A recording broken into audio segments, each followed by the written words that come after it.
दीपावली पर बहुत सावधानी रखें और ज्ञान ना पेलें। दूसरे मजहब के लोगों से हमारा यही है कि पटाखों पे अपना ज्ञान ना पेलें, क्योंकि हम आपके ना तो बकरीद पे ज्ञान पेलते हैं, ना हम आपके ताजिया पर ज्ञान पेलते हैं। तो आप होली दिवाली पर हमें ज्ञान ना पेलें। अस्सलाम वालेकुम दोस्तों, मेरा नाम है शारिफ खान। अभी छोटी सी वीडियो क्लिप आपने देखी। इस वीडियो क्लिप के अंदर दिखाई देने वाला शख्स का नाम है पंडित धीरेन्द्र शास्त्री, जो बागेश्वर धाम मध्य प्रदेश से ताल्लुक रखता है। हाल ही में इन्होंने एक बयान दिया है। इनका बयान सुर्खियों में है और इस समय इंटरनेट पर वायरल चल रहा है। इन्होंने मुस्लिम समाज के लोगों के बारे में कुछ कहा है। अब पूरा मामला क्या था मैं आपको बताता हूं, उसके बाद इनका बचा हुआ बयान भी मैं आपको दिखाऊंगा। एक पत्रकार ने इनसे ये पूछा कि दीपावली का समय आ रहा है, तो आपका जितने भी लोग हैं उनसे क्या कहना है, यानी दीपावली को लेकर आप अपने समाज के लोगों से कुछ कहना चाहोगे। पत्रकार के पूछने का मतलब ये था कि दीपावली में लोग पटाखे कम चलाएं, जिससे कि पर्यावरण को नुकसान नहीं हो, ओजोन परत को नुकसान नहीं हो। आप लोग जानते हैं कि कोई भी पटाखा या बारूद जैसी कोई भी चीज जब फूटती है तो उससे पर्यावरण को नुकसान पहुंचता है। तो पत्रकार ये सोच रहा था कि ये तो बाबा हैं, ये तो अच्छाई की बात करेंगे, ये तो बाबा हैं, ये तो लोगों को समझाने की बात करेंगे। लेकिन पत्रकार को ये नहीं पता था कि ये व्यक्ति हमेशा विवादित बयान देता है और इस व्यक्ति के अंदर साधु संत वाली कोई भी बात नहीं है। फिलहाल जैसे ही पत्रकार ने इससे सवाल पूछा तो इसने कहा कि दूसरे धर्म के लोगों से मेरी ये अपील है कि हमें ज्ञान ना पेलें, हम पटाखे जलाएं नहीं जलाएं, हमें ज्ञान ना पेलें। और इसी के साथ साथ इसने ये कहा कि हम तो पटाखे जलाएंगे। अभिनेता और बहुत सारे लोगों के बारे में कहा और इसी के साथ साथ ये कहा कि दूसरे धर्म के लोगों की बकरा ईद आती है तो हम ज्ञान नहीं फैलते हैं, दूसरे धर्म के लोगों का मुहर्रम आता है तो हम ज्ञान नहीं फैलते हैं। पत्रकार के सवाल में दूसरे धर्म के लोग थे ही नहीं। पत्रकार ने यह नहीं पूछा था कि दूसरे धर्म के लोगों के बारे में बताओ, उसने ये कहा था कि दीपावली आ रही है, आपका क्या स्टैंड है पटाखों को लेकर। तो ये व्यक्ति हमेशा नफरत फैलाने की बात करता है, तो इसको आगे से भी नफरत का सामना ही करना पड़ता है। अब मैं आपको बताऊं कि जब से इसने ये विवादित बयान दिया है, हालांकि ये सुनने में आया है कि बाद में इन्होंने अपनी किसी कथा के अंदर ये कहा है माइक पे कि भैया हमसे हमारी जबान फिसल गई, हमने गलत बोल दिया, जब लोगों ने सवाल उठाए तो। लेकिन इनकी मानसिकता साफ तौर पर नजर आती है कि एक विशेष समुदाय को ये कैसे टारगेट करते हैं। अब ऐसे लोगों को भी टारगेट करने के लिए और ऐसे लोगों को भी सुधारने के लिए देश के अंदर कुछ लोग मौजूद हैं। अब मैं आपको एक और वीडियो दिखाने वाला हूं। इस वीडियो के अंदर आप देखेंगे कि निर्देश सिंह दीदी ने ऐसे बाबाओं को किस तरह से भिगो भिगो कर जूतियां मारी हैं और इनकी सोच को सही करने का काम किया है। वीडियो शुरू करने से पहले मैं आपको बता दूं कि वीडियो किसी भी एंगल से धार्मिक नहीं है, यानी हमारे द्वारा जो कुछ बताया जा रहा है वो किसी धर्म के बारे में नहीं है, व्यक्तिगत इंडिविजुअल किसी एक व्यक्ति के बारे में है जो इस समय लगातार अपने मुंह से गंद निकाल रहा है। तो कोई भी व्यक्ति इसे अपने पे ना ले, ये किसी समाज के बारे में नहीं है। अब शुरू करते हैं वीडियो। दीपावली पर बहुत सावधानी रखें और ज्ञान ना पेलें। दूसरे मजहब के लोगों से हमारा यही है कि पटाखों पे अपना ज्ञान ना पेलें, क्योंकि हम आपके ना तो बकरीद पे ज्ञान पेलते हैं, ना हम आपके ताजिया पर ज्ञान पेलते हैं। तो आप होली दिवाली पर हमें ज्ञान। बागेश्वर बाबा वो भविष्य देखता है सबका, पर जब खुद का भाई जेल जा रहा था तो कह रहा था संविधान की प्रक्रिया पर विश्वास रखते हैं, संविधान के कानून से जो होगा वो उसको सजा मिल जाएगी। यानी कि आपका तो भाग्य वो खुद बताता है और अपने भाई का भाग्य वो संविधान पर छोड़ता है। तो आप खुद तय करिए कि आप किस पर भरोसा कर रहे, शक्तिशाली कौन हुआ। जब बाबाओं के ऊपर कार्रवाई आती है तो वो जेलों में बैठ करके प्रवचन नहीं करते, वो धाराओं में देखते हैं कि बचने का तरीका क्या है, वकीलों को पैसा भरते हैं कि मुझे बचा। जब चोरी होती है, मंदिरों में चोरी होती है, इनके भाई बेटे पकड़े जाते हैं अपराधों में, तब ये किसी मंदिर में अर्जी नहीं लगाते, ना एप्लीकेशन लिख के मंदिर में या किसी भी बागेश्वर चमत्कारी दरबार में रखते, वो एप्लीकेशन लिखकर थाने पहुंचाते हैं, क्योंकि उन्हें पता कार्रवाई मंदिर से नहीं होगी, कार्रवाई थाने से होगी।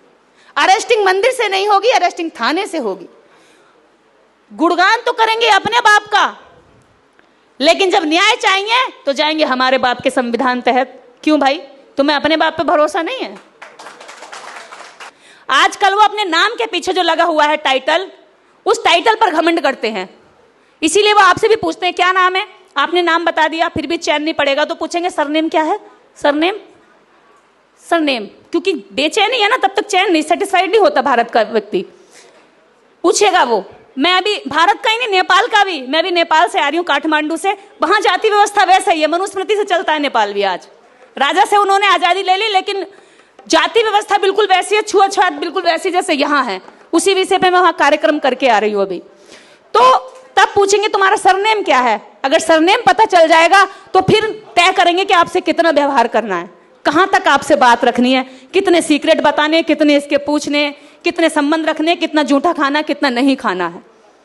अब मुझे ये समझ में नहीं आता, अपने नाम के टाइटल पे घमंड करते हैं।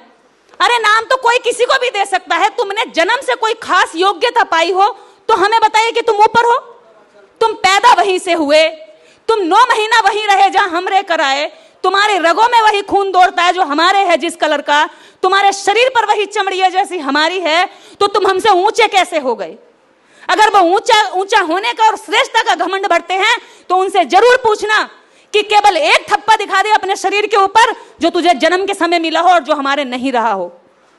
कुछ उनके पास निशानी नहीं है, केवल एक जहर, एक जातिवादी मानसिकता जन्म से डाल दी जाती है बच्चे की परवरिश में कि बेटा तुम तो फलाने की बेटा हो और तुम जन्मजात ऊंचे हो गए। करा धरा कुछ नहीं, चाहे शराब पी के नाली में पड़ा है। हमारा आदमी भले विद्वान हो, उसकी शिक्षा उसको वैल्यू नहीं दिखाई देती। हमारा पढ़ा लिखा भी उन्हें अनपढ़ लगता है और अपने कुत्ते बिल्ली और गिलहरी बंदर को भी कहते हैं कि वो पढ़ा लिखा था।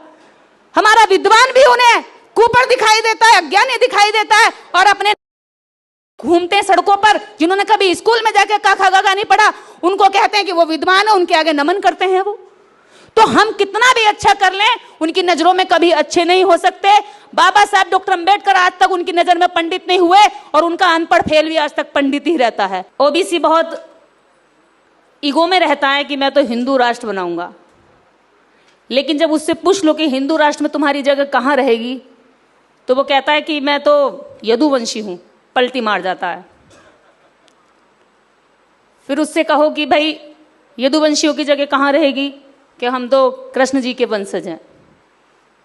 उससे पूछो कृष्ण तो लीला की, लेकिन तुम्हारे लिए क्या किया, तो फिर उसके पास कोई जवाब नहीं होता।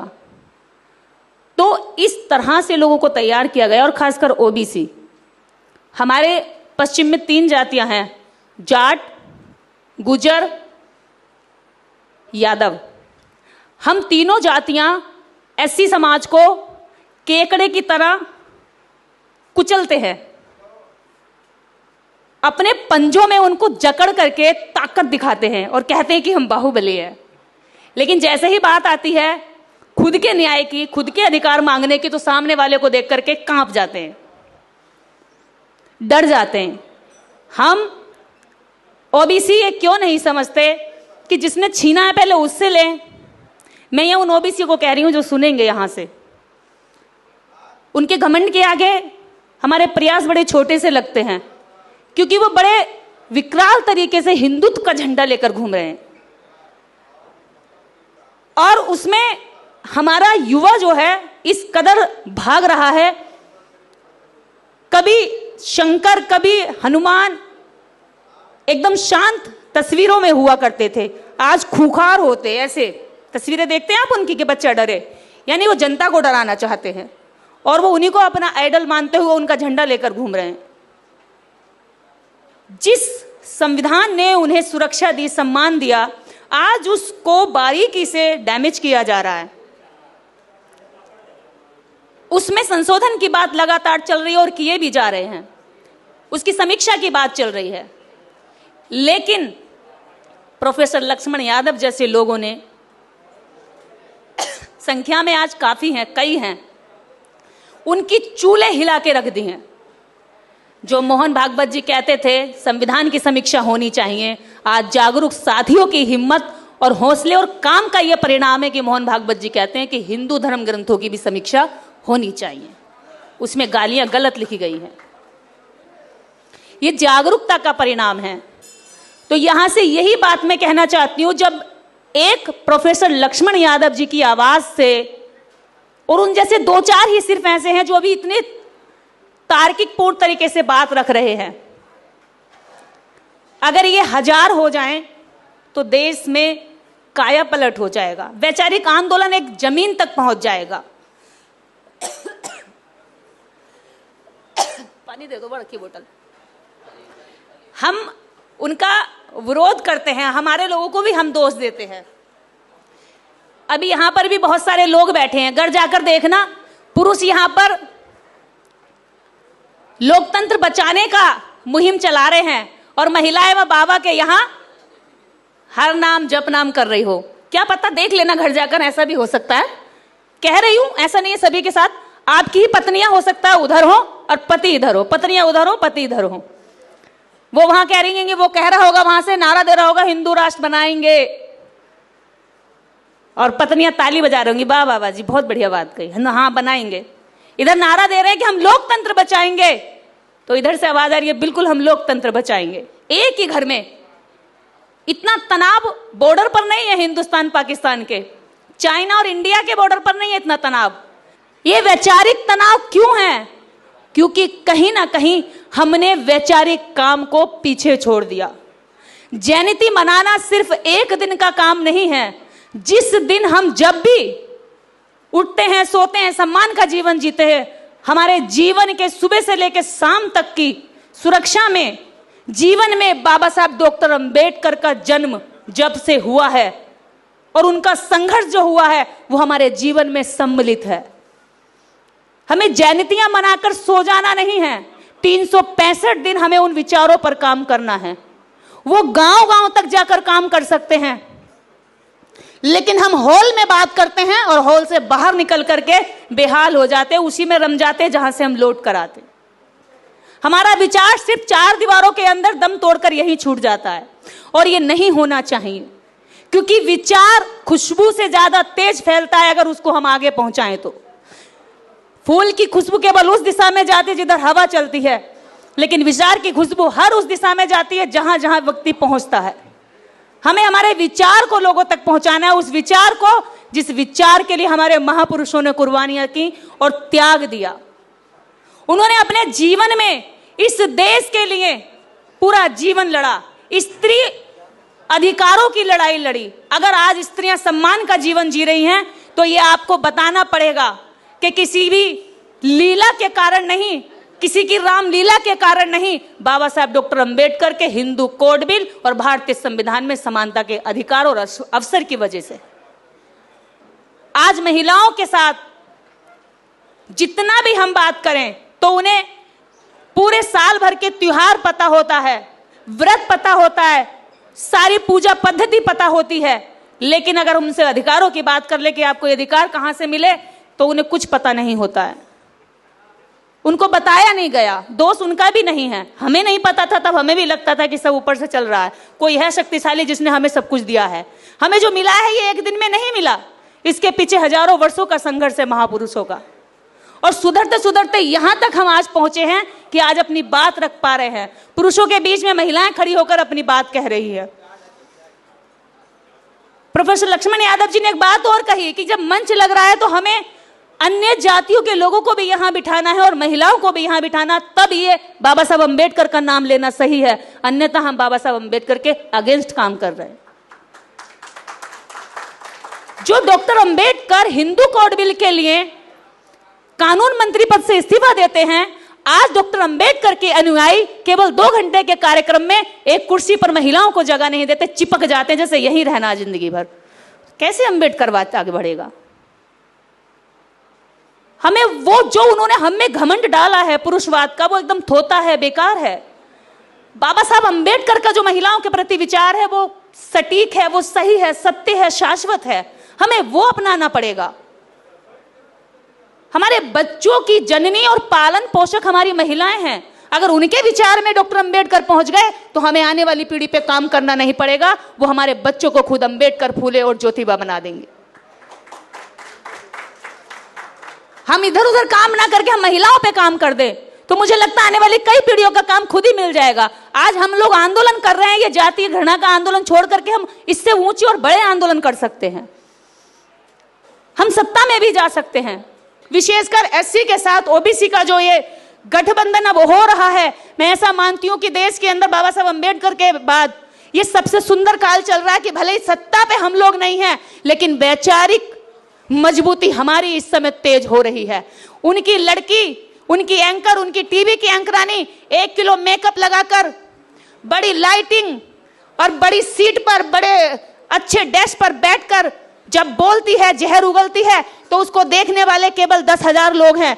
लेकिन हमारे SC ST OBC समाज की एक लड़की अगर खड़े होकर जय भीम बोल देती है तो उसे देखने सुनने वाले 10 लाख लोग हैं, क्योंकि भीड़ हमारे पास है।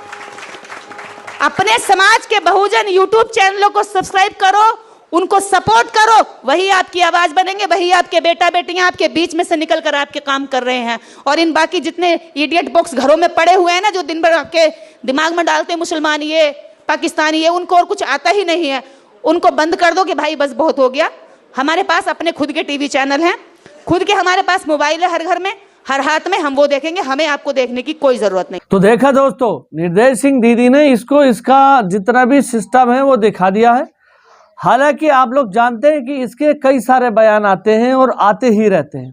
ये वो व्यक्ति है जो सुर्खियों में बने रहने के लिए मीडिया के सामने ऐसे बयानबाजी करता है, लेकिन इन लोगों को ये एहसास नहीं होता है कि ये जो कुछ भी बोल रहे हैं उसके, इनके बोलने से इनके फॉलोवर पर उसका कितना प्रभाव पड़ सकता है, समाज में आपसी सौहार्द कैसे खराब हो सकता है, लोगों के मन तक नफरत कैसे पहुंच सकती है, ये इन लोगों को पता नहीं है।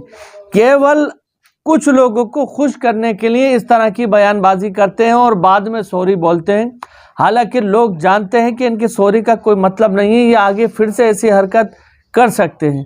बार बार धीरेंद्र शास्त्री के बारे में लगातार सोशल एक्टिविस्ट ने इसकी सच्चाई खोलने की और इसकी असली तस्वीर दिखाने की पूरी कोशिश की है। हमारे भाई हैं एक नवीन कुमार, जिन्होंने कच्चा चिट्ठा खोल करके रखा, निर्देश सिंह दीदी ने कच्चा चिट्ठा खोल करके इनका रखा, और इसी के साथ साथ सुप्रीम कोर्ट के और हाई कोर्ट के वकील ने, एडवोकेट मनोज सम्राट, उन्होंने इसका कच्चा चिट्ठा खोल करके सामने रख दिया है। लेकिन यह व्यक्ति है कि अपनी हरकतों से बाज नहीं आता, ऐसी अभद्र भाषा का प्रयोग करता है जिससे समाज का आपसी सौहार्द खराब हो। फिलहाल दोस्तों, इन्होंने जो कुछ भी किया था, अभी हाल ही में बंगाल जाने से ये व्यक्ति रुका है, बंगाल से भागा है। और किस लिए भागा है? क्योंकि वहां पर ममता बनर्जी बैठी हुई है। ये जानबूझकर बयान उन प्रदेशों के अंदर देता है जहां पर इसे ये लगता है कि भैया मेरे ऊपर कोई कार्रवाई नहीं हो सकती, मैं संभाल लूंगा।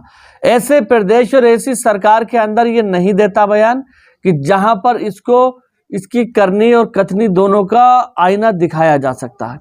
तो दोस्तों, आज की ये कुछ चंद बातें थी जो एक एक करके मैंने आपको बताई। अगर आप हमारे चैनल पर पहली बार आए हैं तो चैनल को सब्सक्राइब करके बेल आइकन पर ऑल का बटन जरूर सेलेक्ट करें। इंशाअल्लाह ताला कुछ और वीडियो लेकर एक बार फिर से आपके सामने हाजिर होऊंगा। तब तक अपने भाई को इजाज़त दीजिए। खुदा हाफिज। जय हिंद, जय भारत।